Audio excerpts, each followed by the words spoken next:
دنیا میں شور ہے کہ مسلمان نابود ہو گئے ہیں، مگر سوال یہ ہے کہ ہم میں کوئی مسلمان ہے بھی؟ ہم نے عیسائیوں کے ڈھنگ اپنائے ہوئے ہیں اور ثقافت میں ہم ہندوؤں کے طریقے پر ہیں، معاملات میں ہم یہودیوں سے بدتر ہیں۔ ہم اپنے نبی صلی اللہ علیہ وآلہ وسلم کے لیے شرمندگی کا باعث ہیں۔ اسلام ہی ہمارا وطن ہے اور اسلام ہی ہماری نسل ہے۔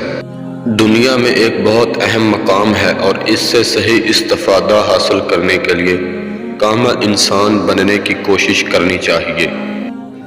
سوچنے والے انسان کے خیالات میں تبدیلیاں پیدا ہوتی رہتی ہیں۔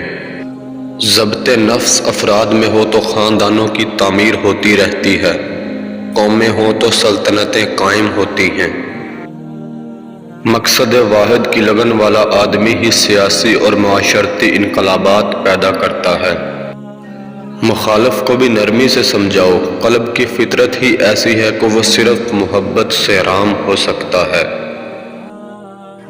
میرا عقیدہ یہ ہے کہ انسانی جماعتوں کے اقتصادی امراض کا بہترین علاج قرآن نے تجویز کیا ہے۔ صبر مسلمانوں کے لیے سب سے بڑی سعادت ہے۔ ہم جس دنیا میں رہتے ہیں وہ اشتراکات اور توافقات کی دنیا ہے، تفریحات اور معارضات کی نہیں۔ ایسی کوئی شکل اتنی حسین و جمیل نہیں جتنی روح انسانی ہے۔ جوں ہم اپنی ذہنی کاوشوں سے علائق فطرت پہ غلبہ حاصل کرنے کی کوشش کرتے ہیں، ہماری زندگی میں وسعت و تنوع پیدا ہو جاتا ہے اور ہماری بصیرت تیز تر ہو جاتی ہے۔ تقدیر اس زمانے سے عبارت ہے جس کے امکانات کے انکشاف ابھی باقی ہیں۔ مستقبل کو سرے سے غیر متعین سمجھنا غلطی ہے۔ دعا جیسا اندرونی سہارا نہ ہو تو ان حالتوں میں ہمارا نفس اجتماعی ناکام ہو کر ہمارا ساتھ چھوڑ دیتا ہے، اس سے دنیا بہت ساروں کے لیے جہنم بن جائے۔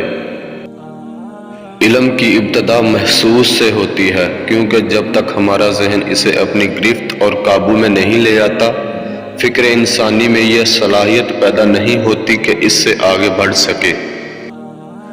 مغرب کی تلوار اس کا علم باطل ہے۔ جب تک اس تلوار کا رعب نہ توڑا جائے گا، ہماری داخلی دلیلیں سب بیکار ثابت ہوں گی۔ قرآن کو اس زاویہ سے پڑھو کہ اللہ سے تیرا رشتہ کیا ہے اور کائنات میں تیرا مقام کیا ہے۔ حضور اکرم صلی اللہ علیہ وآلہ وسلم اسلام اور ایمان کی تفسیر ہیں۔ مسلمانوں کے لیے اس وقت دو خطرے ہیں، ایک جغرافیائی قومیت اور دوسرا وحدت امت کی نفی۔ اکثر لوگ مذہبی کتب پر عبور رکھتے ہوئے بھی صحیح مذہبی حس نہ رکھنے کے باعث فریب میں مبتلا ہو جاتے ہیں۔ جب کوئی قوم زوال پر آمادہ ہو جاتی ہے تو پھر ٹھوس چیزوں سے، مغز سے، معنی سے بیگانہ ہو جاتی ہے۔ آرٹ کی زوال پذیری دراصل قوم کی مجموعی زوال پذیری کے تابع ہوتی ہے۔ ہمارے نوجوانوں کی یہ باتیں کہ مذہب کو بالائے طاق رکھ کر تمام تر توجہ سیاسیات پر دینی چاہیے، یورپ کی غلامانہ تقلید کے سوا کچھ نہیں۔ جس قوم نے ضرورت سے زیادہ اپنی عورتوں کو آزادی دی، وہ کبھی نہ کبھی ضرور اپنی غلطی پر پشیمان ہوئی۔ حکومت کا سب سے بڑا فرض افراد کے اخلاق کی حفاظت ہے۔ وہ فلسفہ اور مذہبی تعلیم جو انسانی شخصیت کی نشو و نما کے منافی ہو، بیکار چیز ہے۔ ہر صحیح مومن فوق البشر ہے۔ مسلمانوں کو علم و حکمت میں پیش ہونا چاہیے۔ ان کو علمی ورثہ بڑا عظیم اور قابل فخر ہے۔ سرمایہ کاری کی قوت جب حد اعتدال سے تجاوز کر جائے تو دنیا کے لیے ایک قسم کی لعنت ہے۔ مسلم کو کسی چیز میں فنا نہیں ہونا چاہیے، گویا فنا فی اللہ ہی کیوں نہ ہو۔ قرآن حکیم فکر کے مقابلے میں عمل پر زیادہ زور دیتا ہے۔ موت کے بعد زندگی انسان کا حق نہیں، بلکہ اس کے لیے اپنے آپ کو مستحق بنانا پڑتا ہے۔ قومیں شاعروں کے دلوں میں جنم لیتی ہیں، لیکن سیاست دانوں کے ہاتھوں نشو نما پاتی اور مر جاتی ہیں۔ دنیا میں موت ہر انسان تک پہنچتی ہے، لیکن کبھی کبھی انسان بھی موت تک جا پہنچتا ہے۔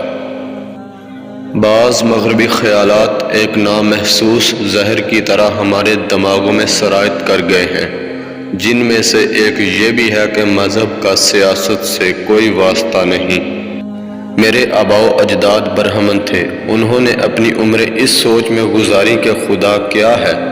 میں اپنی عمر اس سوچ میں گزار رہا ہوں کہ انسان کیا ہے۔